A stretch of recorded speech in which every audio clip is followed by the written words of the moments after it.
Пожарный и педагог, режиссер и летчик, геолог и тренер. Вроде такие разные профессии, но в этот день их объединила премия, название которой «Человек труда». В преддверии Международного дня трудящихся 50 человек удостоились заслуженных наград. Премия «Человек труда» – это признание родной компании. В этом году среди лучших работников Якутии представители «Алроса». Я работаю с 1980 года аж в Бытовинской экспедиции, потом в Вилюйской переименовалась «Алроса». Сейчас я работаю ведущим геологом группы поисков на Крымской площади. Скажу, в целом профессия такая любимая. Ни разу не приходилось даже думать о замене работы. Человек труда должен соответствовать нескольким критериям. Внедрение современных технологий, высокие достижения в работе, преданность выбранной профессии и наставничество для молодых специалистов. Я, честно сказать, не ожидал, что буду удостоен этой высокой для меня награды, премии «Человека труда» 26 года.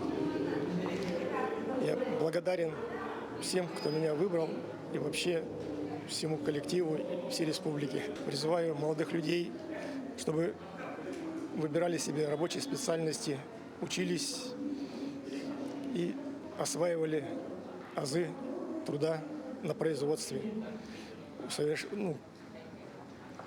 Свои познания повышали, учились. Хоть к премии и представлены 50 человек, но за каждым из них стоит родной коллектив. Лауреаты проделали большой профессиональный путь и смогли достичь карьерных высот. Мы всегда поддерживали людей труда.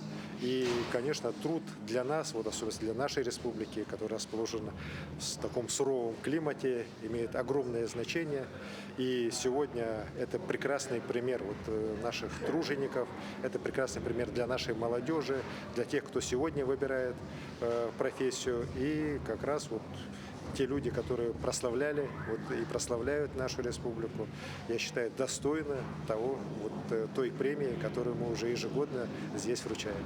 Сегодня в Якутии проживает 200 лауреатов премии «Человек труда». Для каждого из них это признание заслуг и дань уважения их профессиональным достижениям. В следующем году республика выберет новых 50 человек, удостоенных звания «Человек труда». Вероника Таюрская, Джоустан Иннокентьев, Якутск.